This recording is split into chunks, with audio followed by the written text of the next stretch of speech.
In June 2012, my ex had just moved out of our apartment. It was a small, sunny space on the 14th floor of an older building, high enough that you could see parts of Toronto from the right angle. We moved in together after dating for about 4 months. We thought it would be practical from a financial perspective. Soon after, we called it quits and I lost my job. Being jobless, single, and now living alone, I ran up a lot of debt, desperately needed extra income to make rent. So I figured I'd lease out my bedroom and crash in the living room for a few months. I got a flood of responses. A panicking female college student from Scarborough offering me 3 months rent up front without seeing the place, but she refused to meet me in person. Then there was the pushy guy who got impatient when I didn't answer his questions fast enough. And then finally, I met my roommate. For the sake of this story, let's call him Daniel. Daniel was a middle-aged man who recently moved to Toronto from Moncton. He arrived at my door in cargo pants and long sleeves, despite the summer heat, and had a bit of an accent. First things I took note of, he was punctual, which I liked. Secondly, he greeted my 2 cats in a friendly manner, which I also liked. He told me he had recently moved to Toronto after divorcing his wife of 2 years, another circumstance we connected on. He joked that a lot of relationships fall apart when you rush into things too quickly.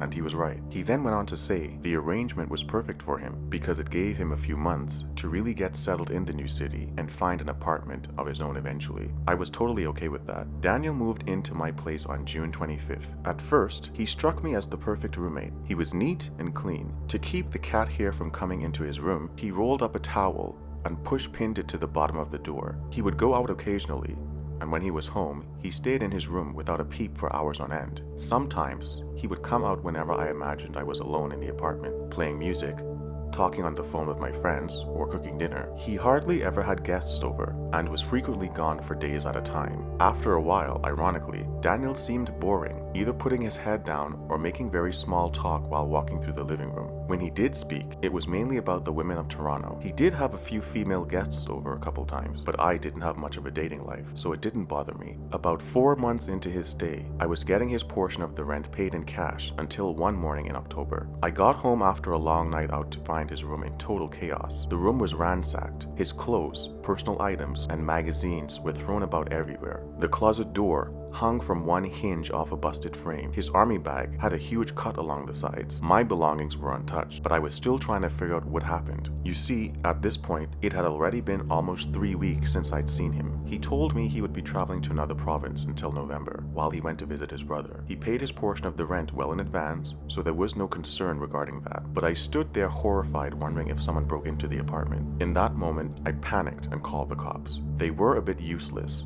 or maybe it was too soon to think they would assist. All they said was, talk with my roommate about it when I see him, but something just wasn't adding up. So I sent Daniel a quick text, asking him how things were and if everything was okay. I waited, but I did not get a reply. My thoughts got the best of me, then started to wonder if maybe he was hiding something in his room. If it were a break-in, it seemed too calculated and selective. Even the cash I hid in my underwear drawer was not touched. Days had gone by and still no response from Daniel. I was getting scared at this point, so I decided to change the locks, packed his things into the closet, and moved back into the bedroom, convincing myself he would not return. And then he did. About 2 weeks later, he called my cell phone telling me his brother had died and that he was now in Nova Scotia. I was in shock to hear his voice, but as we spoke, I started to relax and felt bad knowing what had happened. He mentioned that he couldn't get into the apartment. That's when I told him about the break-in and said I would meet him the following day around 5 o'clock. I got home about 2 hours earlier, mortified that I assumed he'd skipped town when he actually had a family tragedy. I wanted to make it seem as though I never moved back in. I moved things around inside the room to make it look as convincing as possible. At around 5 o'clock, there was a knock at the door, and there he was. He seemed tired and sad. His focus shifted to the bedroom, trying to solve what had happened. He started searching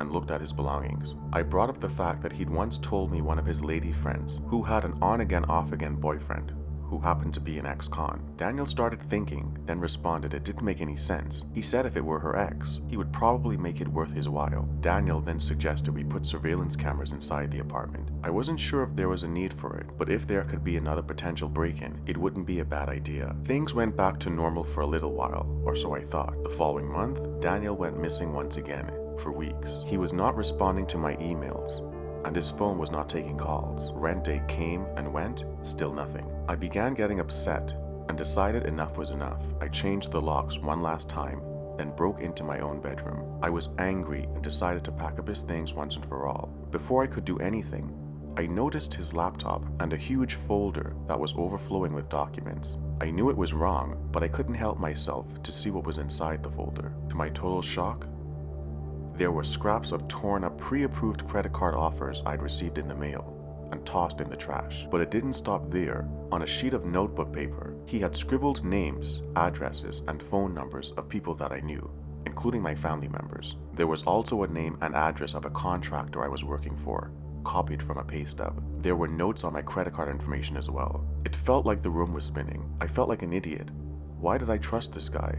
Who is he? I searched everything in the room and found a letter from Air Canada, addressed with what appeared to be his real name. It confirmed different flights during the dates he had been missing for. There were also photocopies of social insurance numbers, social security cards, and driver's licenses from random people. Then I started to wonder if maybe he was in an accident or something happened. Once again, I called the cops, who suggested I call around to a few local hospitals, and if that was not successful, he would start checking jails. Afterwards, I pulled out my wallet and contacted all of my bank and credit card companies. Thankfully, there were no unauthorized charges on any of my credit cards or accounts. Inside a small leather bag, there was an envelope with photos and pages stripped from what could have been a journal. At the end of each page, there was a name written at the bottom, the same name I'd seen linked to the Air Canada tickets. The notes kept saying that he didn't know what to do anymore. He doesn't want to get caught, and he thinks the police may be after him. My hand started shaking, and then I realized I had potentially been harboring a fugitive. Was I his next target? In that moment,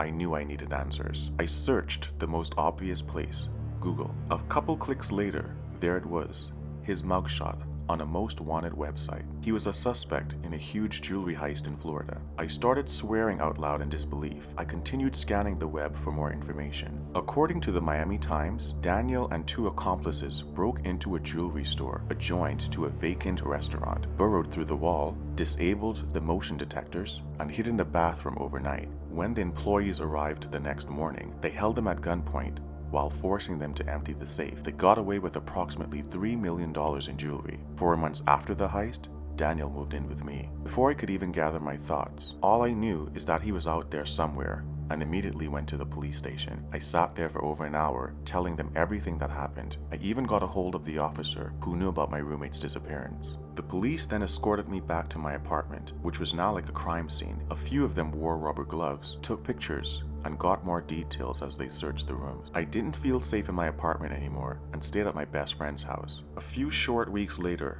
I got a call from one of the officers telling me that Daniel had officially been caught and arrested. After coming into Canada from the US, Daniel's next stop was heading to South America. I was relieved. This was the first time I felt safe, knowing that he was now behind bars. I still never knew why he investigated people in my life, including my family, or wondered if he tried to replicate my personal and financial information for his own benefit. 10 years later, I will never know.